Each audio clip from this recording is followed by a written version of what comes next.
Hello and welcome to another conversation with the Kenyan team. Today we will be speaking with Dr. Francis Kuria on the role of religion in politics. I am Wanjari Ndero. Karibuni. So hello Doc, how are you? Fine, thank you. Thank you so much for your time. We appreciate you being with us today. So tell us who you are. So I'm Francis Kuria Kagema, the Secretary General of the Africa Council of Religious Leaders, Religions for Peace. The Africa Council of Religious Leaders is a Pan-African body bringing together faith institutions from all over Africa and also coordinating the work of 34 national interreligious councils in Africa to speak about and deal with issues of peace and justice in Africa, governance, sustainable development, and planetary health. We are concerned about the situation of African people and how the agency of religion can be used to better the condition of the people of Africa. Okay. Yeah. So, Dr. Kuria, for all the years that the Kenyan team has interacted with you, as we all have, you've been in the religious space, but also very active as an activist, and also very active in the political space. What do you think is the importance of the religious space being or interacting with the politics of an area? Well, religion is very important in the sense that it forms the thinking of the people. The people are shaped in their thinking by fundamental issues about worth, ethics, values, standards, and religion operates in that space of the moral ethical standards within which human beings view themselves. As you know, the African culture has been eroded a great deal. A lot of African people have lost their sense of being from within the cultural setup of their forefathers, and that has been replaced largely by the moral ethical standards of religion. And therefore, religious people have a big role to play in conscientizing the people of Africa on the moral ethical standards within which they need to operate. And you know, politics is the process by which resources and power is distributed within a community, and therefore the moral ethical standards of the people is an important consideration in how people allocate resources and power within a community. And whether power is allocated to this individual or resources are allocated to that individual depends on the ethical standards. So how minorities are treated, how the poor are treated, it's an moral and ethical issue. And religion is always concerned about how you treat the weak, how you treat the minorities, how you treat the people who are powerless. And therefore, the distribution of power and resources within the politic is very important in religion. Okay. Yeah. Now, Kenya is a very religious country. Yes. And I use the quotes deliberately because going by how we see our everyday living as Kenyans, especially in the political space, one would be forgiven to imagine religion does not exist in Kenya. It does. A religion does exist, and it's very extensive. Actually, religion plays a very big role in the lives of the people. What they do on a daily basis is determined a lot by religion. Their view of themselves is determined by the religion. In fact, a lot of people, their identity is primarily religious. And when you go at the core of the individual, being a religious person, then you see how they are shaped in their day-to-day judgment of issues, of people, of situations by their religious affiliation and beliefs. Now, the disappointment of a lot of people in the sense that the religious moral ethical standards is not translated in the political choices that people make is understandable because there are competing reasons why people behave the way they behave, although they are attracted to the moral ethical standards of religion. A lot of people use religion as a fatalistic mechanism, this whole sense of bora uhai, So religion is used to justify bora uhai, while instead of justifying a higher standard of living and a higher choice of what we do. Yeah. Of course, but in Kenya, religion has shaped the political destiny of the country. There's no question about it. Okay. Even starting with the first president, Jomo Kenyatta, you heard him in 1969 when there was this whole issue of oathing, and there was a lot of castigation of oathing by Reverend John Gatu and the senior religious leaders at that time. And he did accept that religion or the religious leaders are the moral conscience of the nation, and therefore even the politicians, they do understand that religion is the moral conscience, it gives the moral ethical standards within which the society is supposed to be managed. Okay, growing up, some of us grew up during the Moi era. Yes. And we saw a lot of strong religious leaders. You know, we saw a lot of strength among them when it came to castigating, or when it came to talking about the ills that were affecting the Kenyan people, from corruption to human rights issues. We tended to also connect with those people, you know. Like personally, I remember where I was, and as young as I was, when Alexander Muge was assassinated. But why is it today we don't have, you know, religious leaders coming out extremely, you know, strongly in, you know, protecting or talking about the protection of the rights of Kenyans? Where is the disconnect? What happened? Because then they were there, and we can name several. But today, it will take time before I can even put 5 in one hand. Yeah, this question has popped up many, many times, and there are many reasons, but I'll talk about only 3. The first reason is that, first of all, you must understand where Kenya was at that time. Kenya was a political one-party state with a lot of repression, with the average Kenyan unable to say anything. And it was up to the religious leader to break that. So the religious leaders, first of all, acted as the political opposition. Yeah. Because there was no opposition. There was a one-party KANU, and nobody else could talk politics outside the KANU umbrella. So religious leaders acted as the people with the alternative voices. That's not the situation now. There are a lot of political parties, there's a lot of freedom. So a lot of things which people are able to say on a day-to-day basis now, you couldn't say them. You couldn't say them. So the religious leaders stepped in that space. Secondly, the avenues for speaking.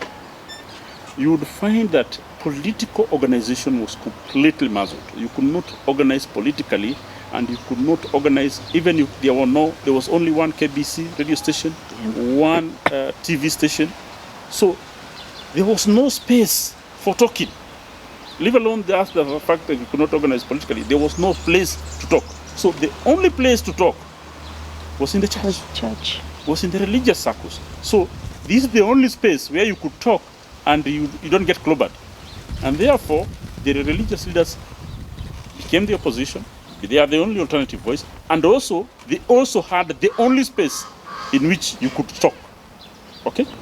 And then thirdly, you know that a lot of our intellectuals were exiled. People don't realize that in the 80s and 90s, a lot of the Kenyan alternative voices were not in Kenya. Yeah. Willie Mutunga was not in Kenya. All these people who then came back, even Raila was in detention. People were actually out of the country. A lot of people who could do anything. The intelligentsia in Kenya actually had run away. More people Koigo Amaro was in Norway. You know, he could make noise in Norway, but he couldn't make any noise in Kenya. Yeah. So a lot of the alternative voices were actually not in Kenya. The only people who were in Kenya who had any sort of knowledge, who could do the analysis, were the Timothy Njoyas, the John Gatus, and Henry Okulus. So you actually only had the only alternative people who could speak, other than the people who are in exile, were religious leaders. But now everybody is here. Yeah. Everything that needs to be said is being said. A lot of space for saying. You can say, I can say, we could not talk. Yeah, we are all members of KANU. I was a member of KANU. By the fact that when you are in university, you are sent home to report to the chief, and you cannot report to the chief unless you have a KANU card. All of us at the university, we had a bit of riots in the university. We were sent home, and you had to report to the chief every week. And to report to the chief, first of all, you had to be a member of KANU. Of KANU. Yes. You see, it was a completely different system. Now we have all the freedom. So so there is no imperative for religious people to speak on that space. However, that is, and also because what they were saying, although it was not very earth-shaking, if you compare with what we are saying today, it was taken to be earth-shaking, and the newspapers followed that as their news. But if the religious leader today says the same thing as those people who are saying, it's not news. It's not news at all. Why? Because you have 1,000 other people saying the same thing. And religious leaders are also not extreme. People are thinking that the religious leaders were saying extreme things then in the 80s and 90s. But they were actually saying fairly normal things. Respect human rights, allow multipartyism, allow people to say what they want, allow political freedom, allow freedom of the press. Those were normal things, but they were taken to be very newsworthy. But now the same things said, it's not newsworthy. It's not. Archbishop Ole Sapit made a very strong statement on the Yala River bodies. Okay, but what was he saying? Do investigation, find out what is happening, respect the sanctity of human life. Fairly normal things, but very, very much within the realm of human rights. It was not news. It was not covered. It was not headline. Yeah. If he had said that in the 80s, it would have been headlines. Right. Yeah. It's just that we could not say normal things then. Only religious people who could not be beaten up said normal things. Okay. Yes, that's the main difference. Yeah. What's your position on the issue of politicians, money, and the church? Yeah, that's an important aspect, and which we have discussed a lot within the religious circles. That, of course, money has a corrupting influence, and money by politicians directed at the church, and even within the other other religious organizations, because even very rich people within the Muslim society also build mosques. Nashoud Merali is the one who built that Jeffrey Center. A lot of infrastructure there is by Nashoud Merali. Many people don't think Nashoud Merali did clean business, but it's not seen the same way as a politician helping build a church. You see, but there is a sense in which people say that politicians who are corrupt should not be entertained in church to give big donations, which then may be viewed as a method of muzzling the voice of the religious people. On the other hand, the question is, okay, this is a politician who is suspected of corruption, but if you look at our society generally, teachers, headmasters, doctors, nurses, they are all involved in very corrupt practices.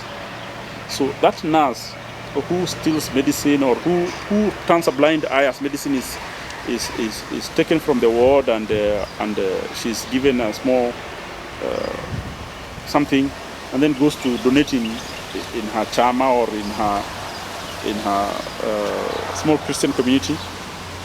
What's the difference? Yeah. The thing is that we need to deal with corruption. We need to deal with corruption. We need to aspire as a country to honest living. Of course, people say fish rots from the head, and the politicians stealing a lot of money does show a big example. And when they take the money to church, their image is cleansed, and therefore the religious people need to be careful not to cleanse politicians who are corrupt. And that's why we have said, and a lot of when I was in the Intelligence Council of Kenya, we advocated for let politicians come to church, make their donation, and not make a big scene out of it. If you want to donate to church, donate, but don't use it to cleanse your image. Platform. Okay, and religious leaders should be aware that politicians who are corrupt use religious platforms to cleanse their image, to appear as pious or morally upright individuals because they go to church. But again, to me, I if you look at how people treated Moi was a very religious person. He was in church, and his attendance of church was actually prime news every Sunday at 9 p.m. But people did not stop viewing him as a corrupt person. People did not stop viewing him as a morally degraded individual, despite his cleansing of his image through the church. So even politicians, I think they are wasting their time as well. Because if you are corrupt, no matter how much you go to church and try and cleanse your image, people know and people judge correctly. Okay. So earlier you had said, religion does play a big role in our political space. Do you think there's more that religion and religious leaders can do, especially now? Because it really doesn't translate. As you're saying, people will still vote in that bad leader. They'll still vote in that thief that they know is a thief. Is there more that the religious, community can do to educate or, just enlighten Kenyans on what is best? Or I mean, obviously, as far as the conscientization of society to make the proper political choices, religious organizations have just scratched the surface. They have done maybe 5 to 10% of what they should be doing. There's a lot more they can do. We tried to run a campaign on how to select a political leader for religious people. It showed a bit of success, especially at lower levels. And I think that's where we should concentrate. Religious leaders should concentrate on ensuring only the correct MCAs are elected. Don't bother about MPs and other people. The religious leaders should target MCAs. If we got the right MCAs, I believe the MPs and senators and benefactors will sort themselves. Because if you have morally upright MCAs, first of all, you'll have a progression within time. But at the same time, the MCAs are able to mobilize their communities, because they are at grassroots level, to hold the higher levels to account. And that way you will sort out this problem once and for all. Yeah. So I believe that religious leaders, first of all, they concentrate a lot on the presidential elections and what is going on at the presidential national level. To me, they should spend more time making sure that the MCA is correct, the school board is correct, the really grassroots elections, the tea factory board is correct, the coffee committee is correct, the cooperative in their village is correct. If the religious leaders concentrated on ensuring that people are able to choose a good school committee chairman, the job will sort out itself. Yes. So it's a question of focus and a question of how they spend their time. And religious leaders should spend more time ensuring that we got good MCAs. Then the MPs will sort themselves out. Yeah. That's my view. Yeah. It's interesting. Makes sense. It's logical, because the MCAs are even more than the others. And most of the time the MCAs will leave MCA and run for MP. So it will, hopefully trickle upwards. Yeah. Right. So thank you very much. We hope we've not taken too much of your time. No. I'm happy to do this. Yes. Do you have a parting shot for us? Yeah, I have a parting shot in that the society where we are right now in Kenya, in Africa, is that we have religious organizations, we have religious institutions, and we have religious spaces. Society must learn how to use those spaces instead of trying to talk about colonialism and the role of, for example, Christianity in bringing colonialism and how it has affected and how people should go back to the grassroots and what have you. I think civil society should make a conscious effort to see how they can use the the religious institutions, the religious assets, and the religious spaces to advance the cause of African liberation. Because we are in the process of ensuring that the African person lives a life of dignity. That's all that matters, living a life of dignity. And those religious spaces can actually help, because it is almost impossible to erase a religion.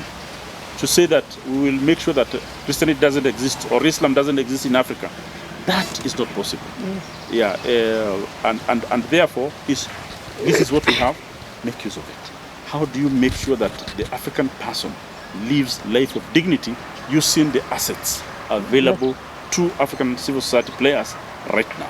Thank you. Thank you very much, Dr. That was exciting and enlightening. Thank you. Thank you so much. Thank you so much for joining us in another conversation with the Kenyan team. We look forward to doing more of these conversations. Asanteni sana. Kwaheri.